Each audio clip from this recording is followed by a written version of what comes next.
Hello, ladies and gentlemen. This is Ronald Meinardus at the regional office of Friedrich Naumann Foundation in New Delhi. We're starting a new program today called Meeting Our Partners.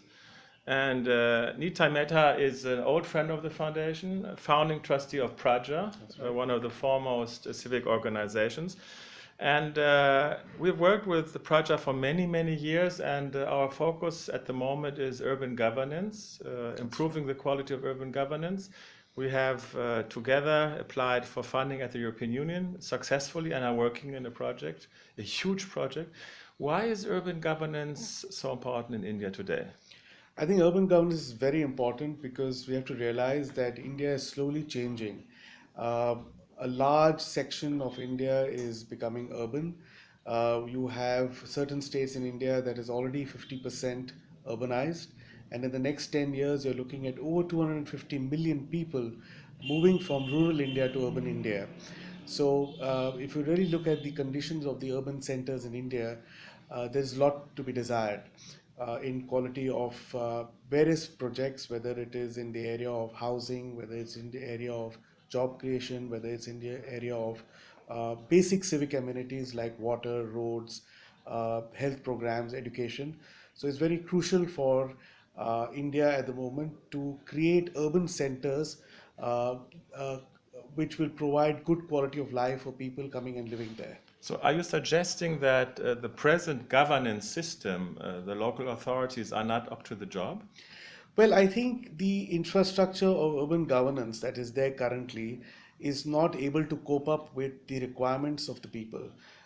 Whether it is, as I mentioned, whether it's in the area of health, in housing, and other programs of civic deliveries, we are not able to provide the quality that is required for individuals to succeed and live a better quality of life in urban area.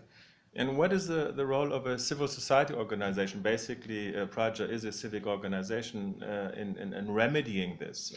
So the role that we are trying to play is trying to use data and evidence to show how bad governance is actually creating a lot of problems for the individual, for the citizens living in urban India, in programs of service deliveries, in programs of accountability and transparency of the government, and that's a role that we are trying to play to bring out through evidence, through data of what is going wrong in the deliveries of services and in the governance of the city. So indeed, you're creating a huge amount of data and original data. This is data obviously not available already. What happens with the data? So what we do is when we collect the data, we use the data and come up with different reports Can you give on. me a concrete example like sanitation or crime or just for our listeners to Sure. So for understand? one of the reports that we work on is on health.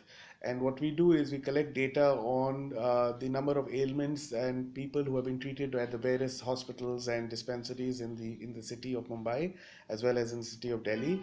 And we present reports after collecting data. So one of the interesting stories that we had was we had collected the data on cause of death due to malaria in Mumbai in 2010.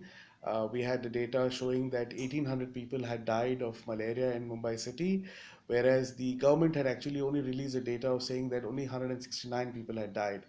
And when our data came out, and we collect the data through Right to Information, which is an act of Government of India.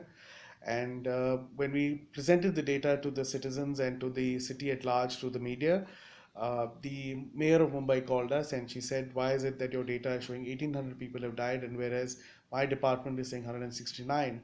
And we mentioned to them that the data that you are getting of 169 is only for people who have died in municipal hospitals and municipal dispensaries, but not in people who have died in private hospitals and private But Nita, dispensaries. in the end of the day, your intervention is aimed at changing a bad state of affairs. That's Now, right. how does the collection and the dissemination of data lead to exactly that? Where is the action part? Where is the and the So indicator of your success, if I may? So basically, as I was mentioning about the health data, once the data came out and once they realized that they are not actually covering the entire city, they started a program called Fight the Bite. a program that was initiated by the municipal corporation because of the fact that we had brought out data of showing how people actually suffering due to non-performance of the government on the health sector. One of the data that we released or was on the workings of the elected representatives. We released data on the fact that how our elected representatives actually not participating in discussions and debates or raising questions. And because of that, they have now started getting more involved. They've increased the number of questions and debates and discussions on various issues that actually affect the common man and woman of the city. So this is what in India is generally called data-driven advocacy. Absolutely. So you are publishing facts, little-known facts or new facts, and then they have an impact on politics. Absolutely. One question regarding what you just said: you are also somehow scrutinizing the behavior of elected representatives. That's true. That's a sensitive issue, isn't it? It is a central issue, but it is required because I think as a democracy, we really need to know what our elected representatives are doing. We are electing them once in 5 years. They come back to us, but intermittently, what are they doing in the 5 years that they are elected?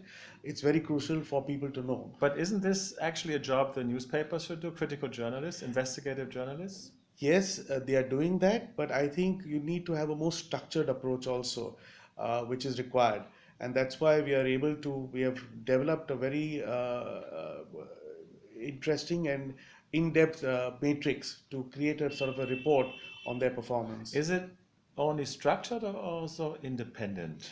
It's absolutely independent. Our data is which we use to in the matrix, and the information that we collect is from neutral sources, and it is data driven. And also we do surveys, household surveys in Mumbai and in Delhi when we collecting the data for the report cards of the municipal corporators and MLAs. From the perspective of Naumann Foundation, I mean, I've known you for over 20 years. We have been partnering for over 20 years. Praja is a success story.